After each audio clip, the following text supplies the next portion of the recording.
Hello, and welcome back for chapter 4 of Charlotte's Web by E.B. White. And what a great story it is so far.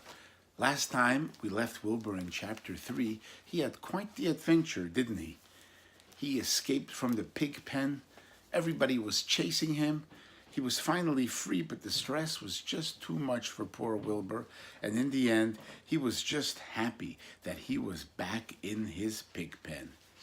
And now we're going to find out how he's making out at the Zuckerman farm. Here's chapter 4. The next day was rainy and dark. Rain fell on the roof of the barn and dripped steadily from the eaves. Rain fell in the barnyard and ran in crooked courses down into the lane where thistles and pigweed grew. Rain spattered against Mrs. Zuckerman's kitchen windows and came gushing out of the downspouts. Rain fell on the backs of the sheep as they grazed in the meadow. When the sheep tired of standing in the rain, they walked slowly up the lane and into the fold. Rain upset Wilbur's plans. Wilbur had planned to go out this day and dig a new hole in his yard. He had other plans too. His plans for the day went something like this. Breakfast at 6:30.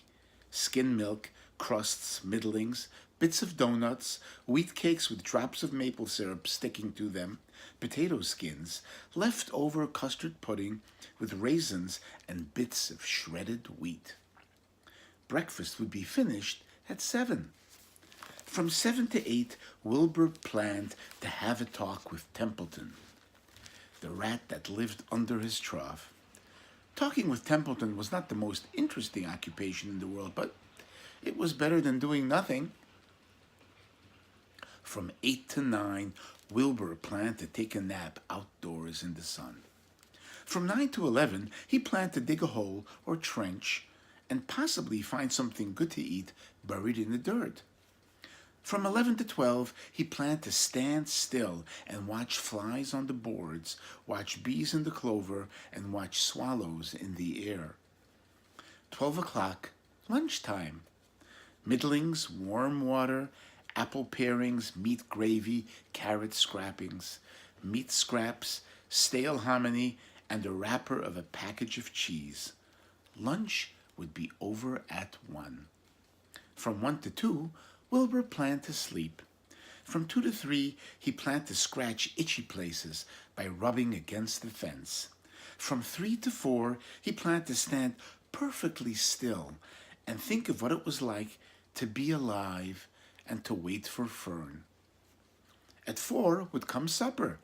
Skim milk, provender, leftover sandwich from Lurvy's lunchbox, prune skins, a morsel of this and a bit of that, fried potatoes, marmalade drippings, a little more of this and a little more of that, a piece of cake, a baked apple, a scrap of upside-down cake. Wilbur had gone to sleep thinking about these plans. He woke at 6 and saw the rain, and it seemed as though he couldn't bear it. I get everything all beautifully planned out, and it has to go in rain, he said. For a while he stood gloomily indoors. Then he walked to the door and looked out. Drops of rain struck his face. His yard was cold and wet. His trough had an inch of rainwater in it. Templeton was nowhere to be seen. "Are you out there, Templeton?" called Wilbur. There was no answer.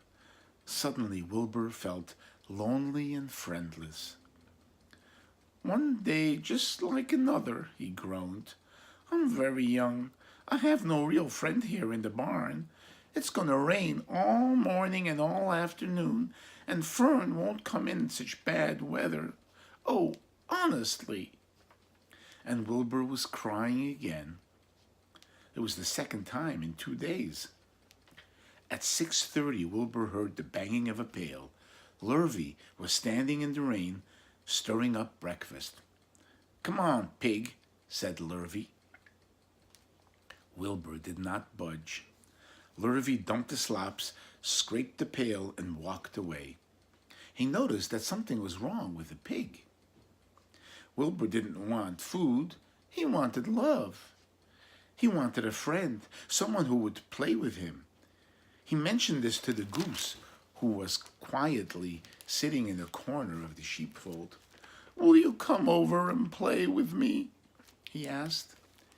"Sorry, sonny, sorry," said the goose. "I'm sitting on my eggs, 8 of them. Gotta keep them toasty warm." I have to stay right here. I'm no flibbity-ibbity-gibbet. I do not play when there are eggs to hatch. I'm expecting goslings." "Well, I didn't think you were expecting woodpeckers," said Wilbur bitterly. Wilbur next tried one of the lambs. "Will you please play with me?" he asked. "Certainly not," said the lamb. "In the first place, I cannot get into your pen, as I am not old enough to jump over the fence. In the second place, I am not interested in pigs. Pigs mean less than nothing to me." "What do you mean, less than nothing?" replied Wilbur. "I don't think there's any such thing as less than nothing. Nothing is absolutely the limit of nothingness. It's the lowest you can go. It's the end of the line. How can something be less than nothing?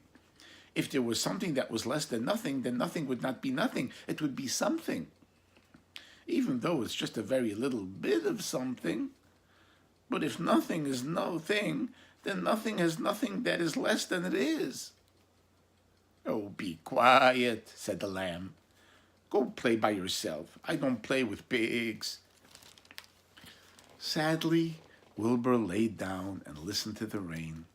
Soon he saw the rat climbing down a slanting board that he used as a stairway.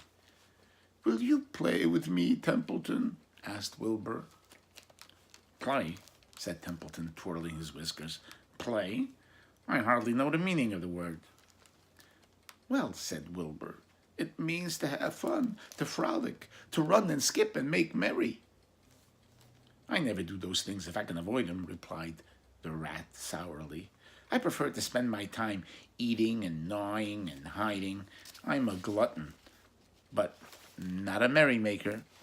Right now, I'm on my way to your trough to eat your breakfast, since you haven't got sense enough to eat it yourself." And Templeton the rat crept stealthily along the wall and disappeared into a private tunnel that he had dug between the door and the trough in Wilbur's yard. Templeton was a crafty rat, and he had things pretty much his own way.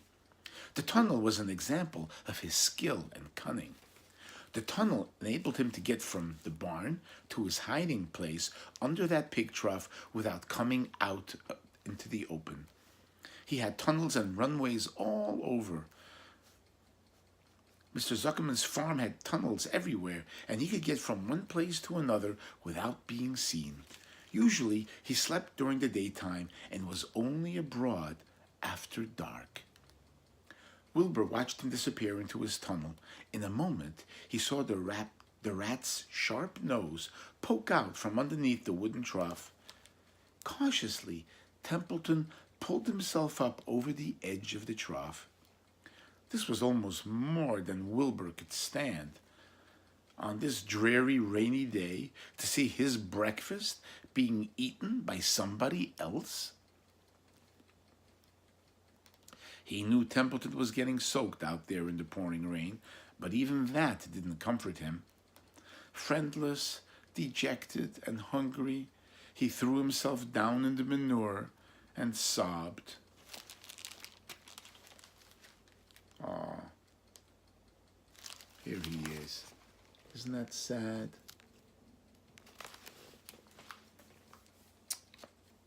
Late that afternoon, Lurvy went to Mr. Zuckerman. "I think there's something wrong with that pig of yours. He hasn't touched his food." "Well, give him 2 spoonfuls of sulfur and a little molasses," said Mr. Zuckerman.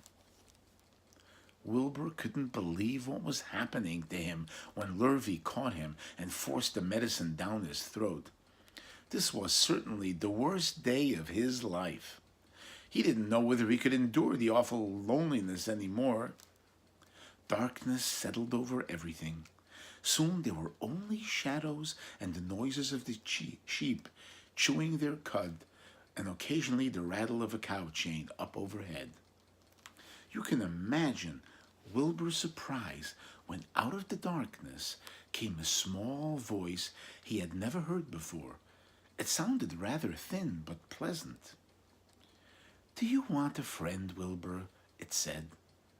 "I'll be a friend to you. I've watched you all day, and I like you." "But I can't see you," said Wilbur, jumping to his feet. "Where are you? And who are you?" "I'm right up here," said the voice. "Go to sleep. You'll see me in the morning." And that is the end of chapter 4. Wow, who is that? We have a mystery. A friend for Wilbur, and he doesn't even know who it is. Well, we don't know who it is either, do we? But we're going to find out in chapter 5, I bet. Don't forget to come back for chapter 5, and don't forget to subscribe to our channel if you haven't done it yet, because this is one exciting story, and I love Charlotte's Web, don't you? What a great story it is. See you then. Bye now.